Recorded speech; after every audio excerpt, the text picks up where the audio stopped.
Merhaba arkadaşlar, kanalıma tekrar hoş geldiniz. Bir önceki videomuzda bebeğimizin gövdesini örmüştük. Bu videomuzda da kafasını öreceğiz. İsterseniz hemen başlayalım. Bebeğimizin kafasıyla devam ediyoruz arkadaşlar.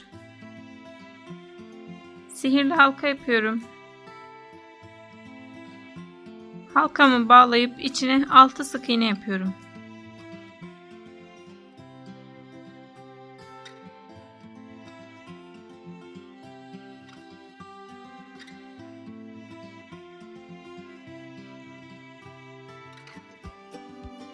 Altı sık iğnemi yaptım. Halkamı sıkıştırıyorum.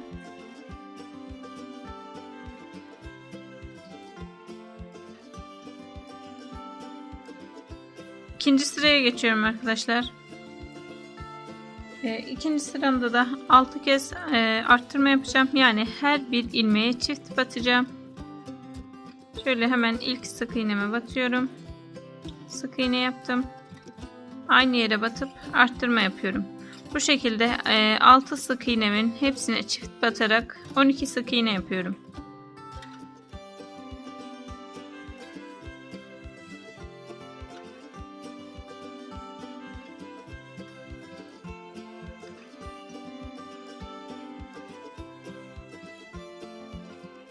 Her bir ilmeğime çift batarak 12 sık iğne ördüm.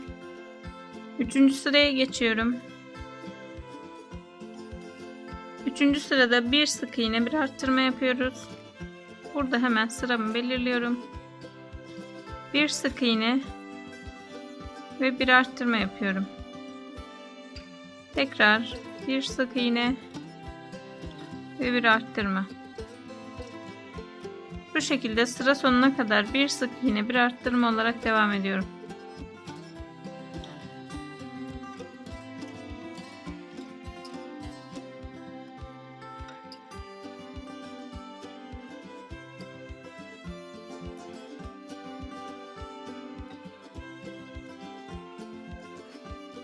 Bir sık iğne bir arttırma olarak 3. sıramı tamamladım. Sıra sonunda toplam 18 sık iğnem oldu. 4. sıraya geçiyorum. 4. sırada da 2 sık iğne bir arttırma yapacağız. 2 sık iğne ördüm. Arttırmamı yapıyorum.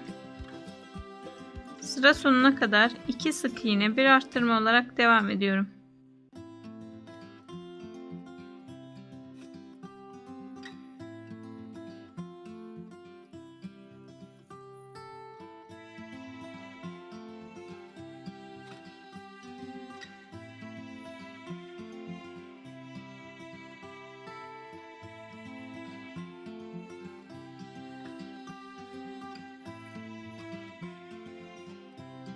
İki sık iğne bir arttırma olarak 4. sıramı da tamamladım.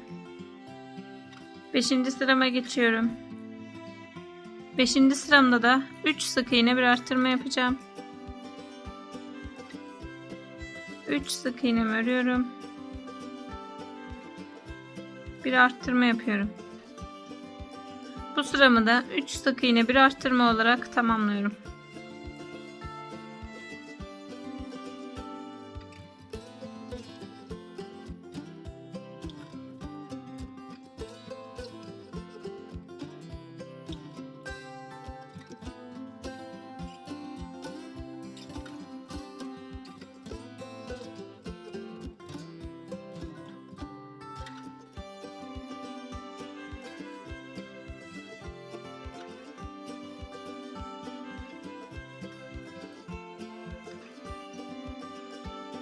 Üç sık iğne bir arttırma olarak 5. sıramı da tamamladım. 6. sırama geçiyorum. 6. sıramda da 4 sık iğne bir arttırma yapacağım.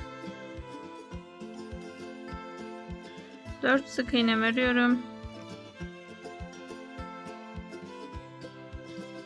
Ve bir arttırma yapıyorum. Bu sıramı da 4 sık iğne bir arttırma olarak tamamlıyorum.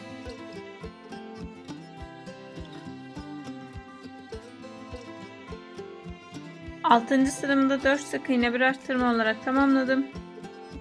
7. sıraya geçiyorum. 7. sıramda da 5 sık iğne bir arttırma yapacağım.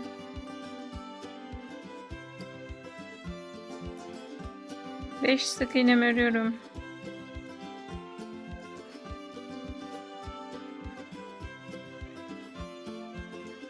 Bir arttırma yapıyorum. Bu şekilde sıra sonuna kadar 5 sık iğne bir arttırma olarak devam ediyorum.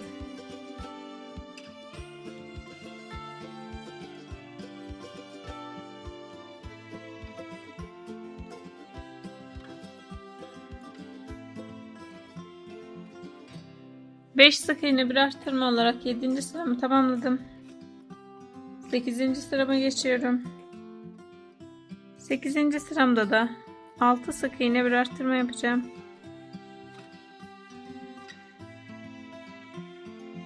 Altı sık iğne bir arttırma yapıyorum.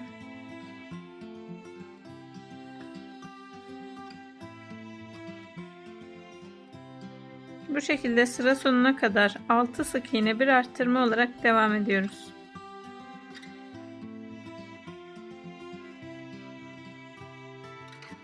Sekizinci sıramı da 6 sık iğne bir arttırma olarak tamamladım. 8. sıra sonunda toplam 48 sık iğnemiz oldu. 9. sırama geçiyorum. 9. sıramda da 7 sık iğne bir arttırma yapacağım. 7 sık iğnemi örüyorum.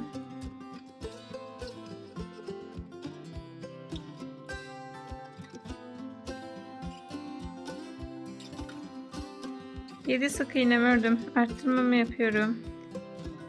Bu sıramı da bu şekilde 7 sık iğne bir arttırma olarak tamamlıyorum.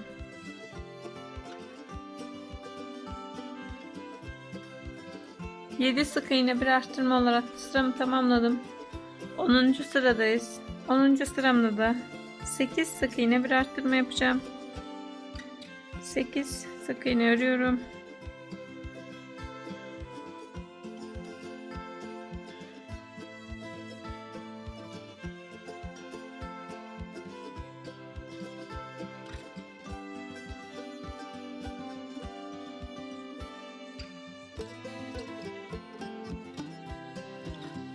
Sekiz sık iğne ördüm.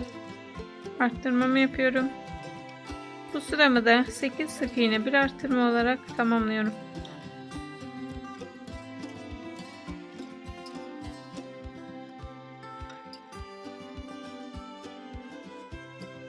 Sekiz sık iğne bir arttırma olarak 10. sıramı da tamamladım. 11. sıradayız. Bu son arttırma sıramız arkadaşlar. 11. sıramda da 9 sık iğne bir arttırma yapacağım.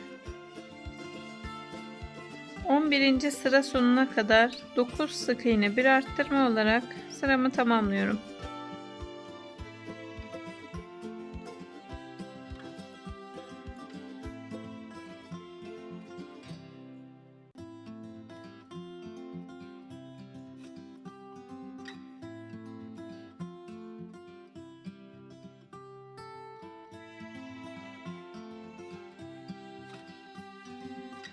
Dokuz sık iğne bir arttırma olarak 11. sıramı tamamladım. 11. sıra sonunda da toplam 66 tane sık iğnem oldu. 12. sırama geçiyorum. 12. sıra dahil 24. sıra dahil toplamda 13 sıra boyunca her ilmeğe bir ilmek öreceğim. Arttırma yapmadan her bir ilmeğime bir kez batarak 66 sık iğnemi 13 sıra boyunca tekrarlayacağım. Şu an 12. sıradayız. 12. sıra dahil 24. sıra dahil toplamda 13 sıra boyunca her bir ilmeğe bir kez batarak 66 sık iğnemizi tekrarlıyoruz arkadaşlar. 13 sıra boyunca her ilmeğe bir ilmek örüyoruz.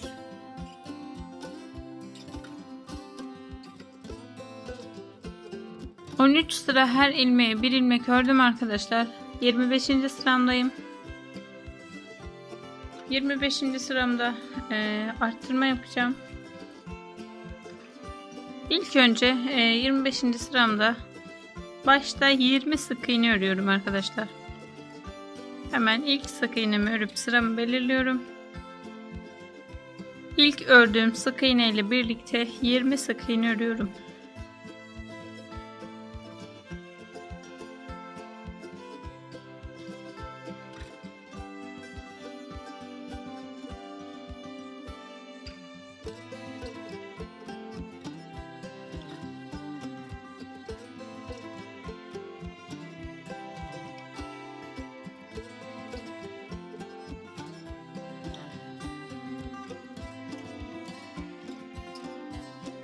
20 sık iğnemi ördüm arkadaşlar. Şimdi 6 kez arttırma yapacağım. Yani arka arkaya 6 kez arttırma yapacağım. Hemen sık iğneme batıyorum. Aynı yere batıp arttırma yapıyorum.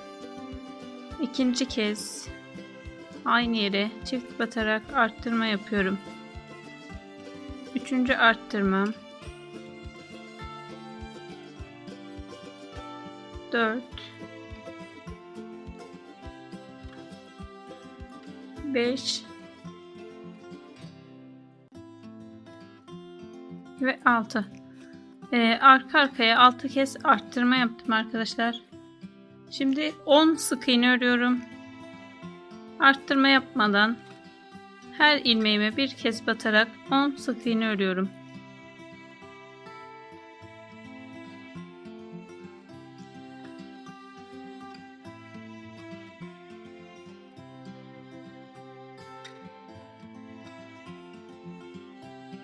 Sık iğne ördüm arkadaşlar.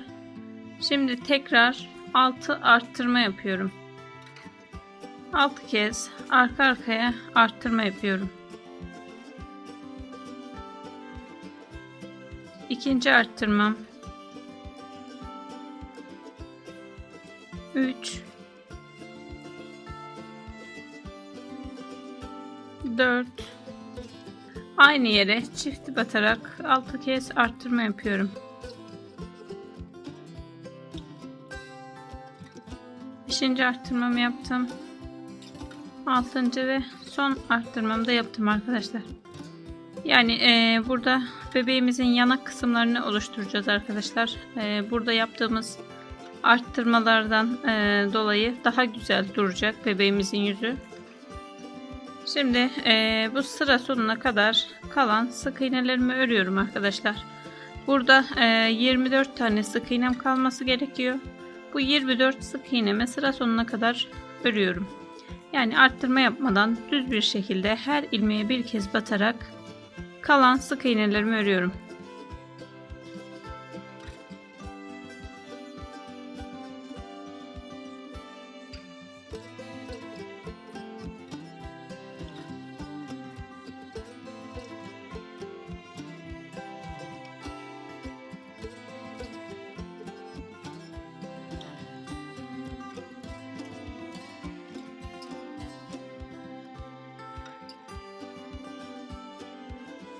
Kalan 24 sık iğnemi de örüp sıra sonuna geldim arkadaşlar. 26. sırama geçiyorum. 26. sıramdan 31. sıra sonuna kadar her ilmeğe bir kez batarak öreceğim. 26. sıramızdayız. 26. sıra dahil 31. sıra dahil toplamda 6 sıra boyunca her ilmeğe bir ilmek öreceğim. Arttırma yapmadan 6 sıra boyunca her ilmeğe bir kez batarak 6 sıra öreceğim arkadaşlar. Şu an toplamda 78 sık iğnemiz var. 6 sıra boyunca 78 sık iğnemizi tekrarlıyoruz.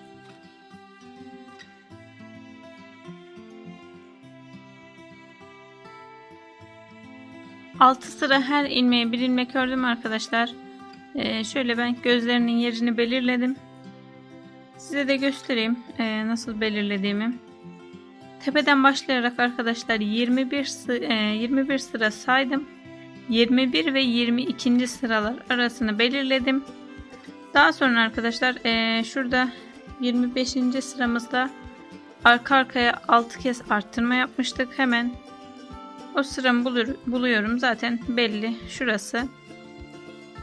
Şuradan şöyle arkadaşlar 1, 2, 3, 4, 5, 6 tane arttırmam var şurada. Hemen bunun iç kısmındakinden yukarıya doğru geldim. Hani direkt son arttırmamın, yani şu iç kısımdaki son arttırmamdan direkt hemen yukarı 21 ve 22. sıralar arasına geldim. Yerini belirledim. Burada da aynı şekilde arkadaşlar şöyle şurada 6 tane arttırmam var. Buradan iç kısma gelen son arttırmamdan yukarıya doğru geldim. Direkt hani dümdüz geldim. Ve 21 ve 22. sıralar arasına arada 11 sık iğne bırakarak göz yerlerini belirledim. Şurada şöyle bir şey olabilir arkadaşlar. Arada 11 sık iğne bıraktım ama tam arttırmaya denk gelmedi gibi olabilir. Yani bir sık iğne yanına kayar ya da içe kayar. Olabilir arkadaşlar. Önemli olan burada arada 11 sık iğne bırakmamız ve hani aşağı yukarı bir şey söylüyorum. Sıra söylüyorum. Yani tamamen arttırmalar üstüne denk de gelmeyebilir. Yani şu arttırmaları baz alın ve yukarı doğru çıkın. Bir sık iğne sağa ya da sola kayabilir. Arada 11 sık iğne bırakın ve 21 ve 22. sıralar arasına göz yerlerimizi belirledik ve gözlerimi takıyorum arkadaşlar ben.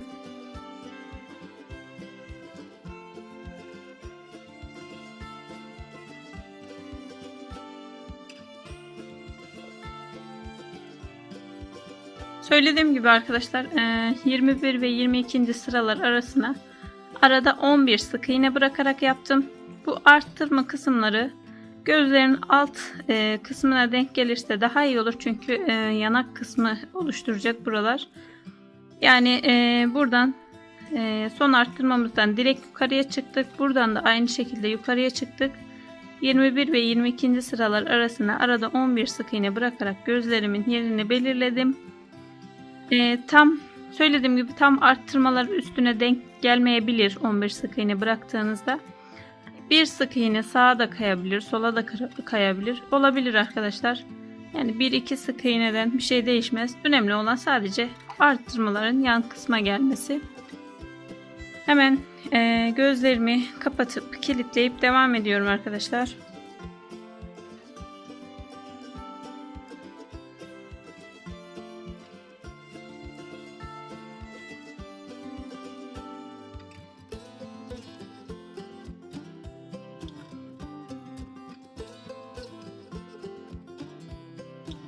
Kilitli gözlerimi sıkıca kapattım. Devam ediyorum şimdi. 32. sıramızdayız. 32. sıramızda azaltmalara başlayacağız artık. Hemen 11 sık iğne örüyorum. İlmek belirleyicimi takıp ilk ördüğümle birlikte 11 sık iğne örüyorum.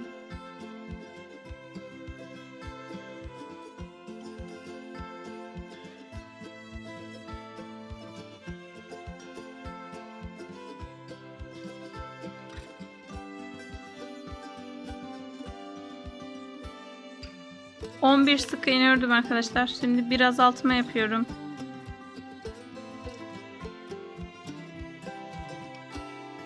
Tekrar 11 sık iğne bir azaltma yapıyorum.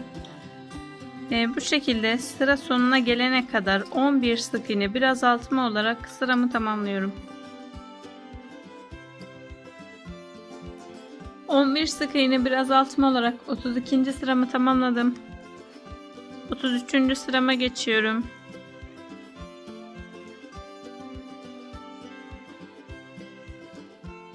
Üçüncü sıramda da 10 sık iğne bir azaltma yapacağım. Hemen 10 sık iğnemi örüyorum.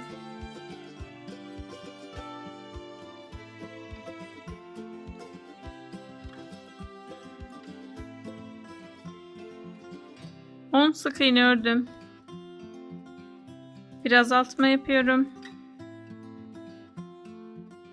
Sıra sonuna kadar 10 sık iğne bir azaltma olarak devam ediyorum.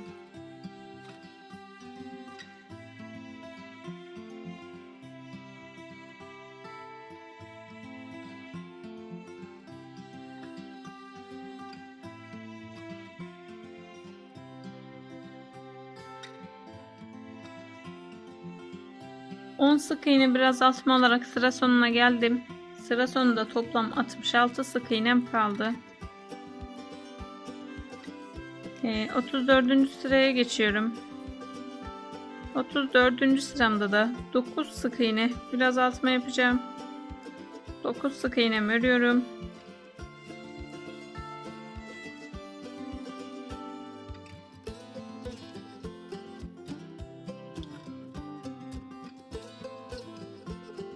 9 sık iğne ördüm. Bir azaltma yapıyorum.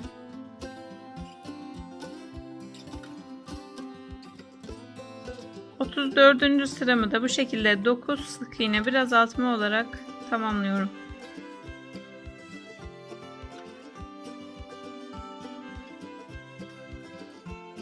Dokuz sık iğne bir azaltma olarak sıra sonuna geldim.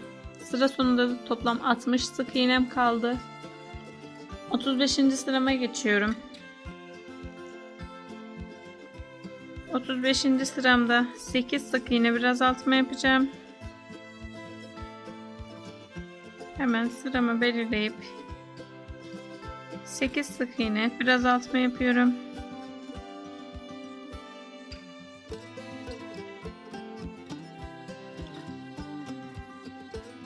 Sekiz sık iğne ördüm. Azaltmamı yapıyorum. Sıra sonuna kadar 8 sık iğne bir azaltma olarak devam ediyorum.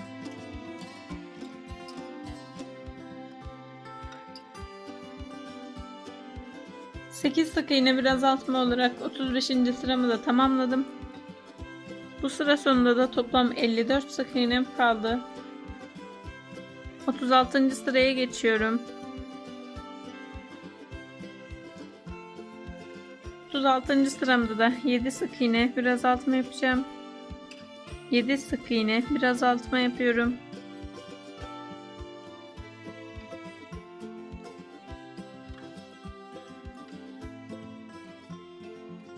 Yedi sık iğnemi ördüm. Azaltmamı yapıyorum. Bu sıramı da bu şekilde 7 sık iğne bir azaltma olarak tamamlıyorum.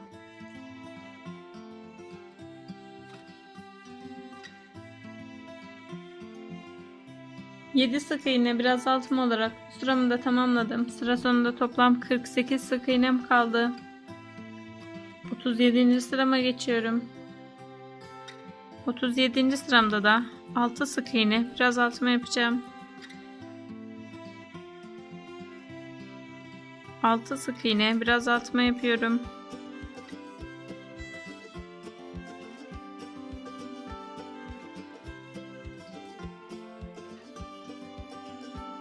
Altı sık iğne bir azaltma yaptım. Bu sıramı da bu şekilde 6 sık iğne bir azaltma olarak tamamlıyorum.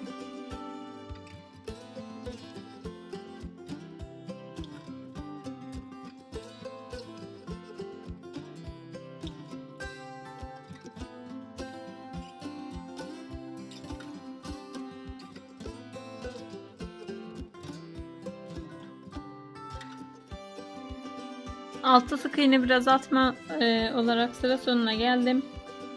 Bu sıra sonunda da toplam 42 sık iğnem kaldı. 38. sırama geçiyorum. 38. sıramda da 5 sık iğne bir azaltma yapacağım. Hemen 5 sık iğne bir azaltma yapıyorum.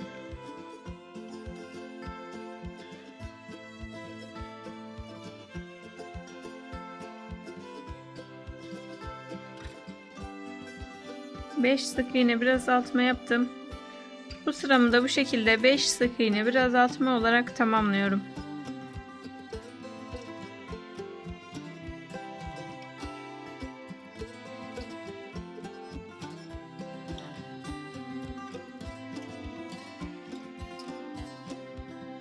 Beş sık iğne bir azaltma olarak 38. sıramı da tamamladım. Sıra sonunda toplam 36 sık iğnem kaldı.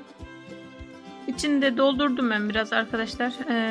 Son sıralarımı yaptıktan sonra yine boş kalan kısımları dolduracağım. Şimdi bu tepe kısmını, yanaklarını falan iyice doldurdum. 39. sırama geçiyorum. 39. sıramda da 4 sık iğne bir azaltma yapacağım. Hemen 4 sık iğne bir azaltma yapıyorum.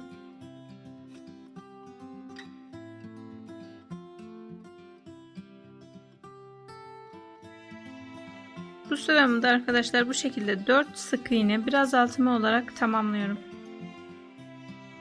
Sıra sonuna gelene kadar 4 sık iğne bir azaltma olarak devam ediyoruz.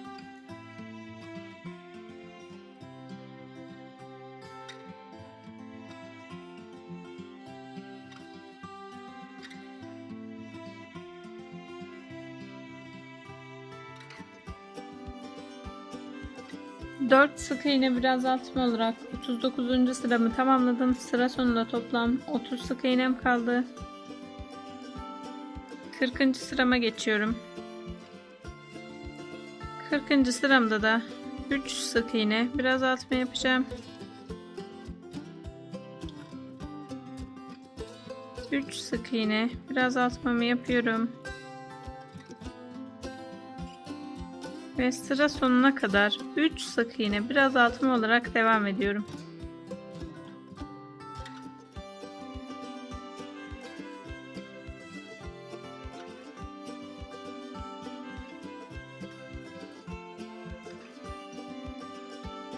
Üç sık iğne bir azaltma olarak 40. sıramı tamamladım. Sıra sonunda toplam 24 sık iğnem kaldı.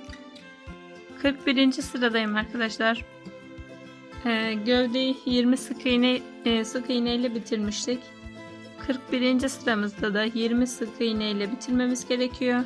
Bu yüzden arkadaşlar 4 sık iğne bir azaltma yapacağım. Yani sıra sonunda 20 sık iğnemizin kalması için 4 sık iğne bir azaltma yapıyorum.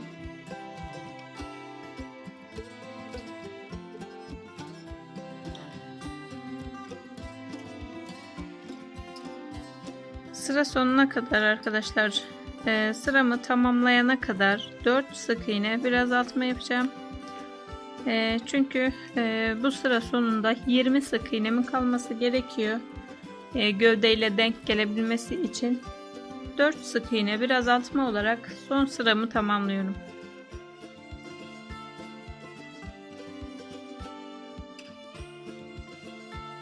Dört sık iğne bir azaltma olarak son sıramı tamamladım. Toplam 20 sık iğnem kaldı arkadaşlar. Bitiriyorum, hemen yandaki sık iğneye batıyorum. İlmek kaydırma yapıyorum. Bir zincir çekiyorum. Dikmek için biraz pay bırakıp ipimi koparıyorum.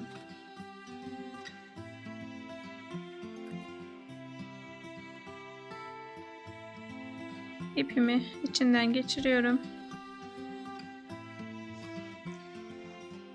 Ve kafayı bitirmiş oldum arkadaşlar.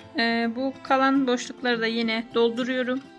İyice şu yanak kısımlarını, kalan boşlukları iyice elyafla dolduruyorum arkadaşlar. Böylelikle bebeğimizin kafasını bitirmiş olduk.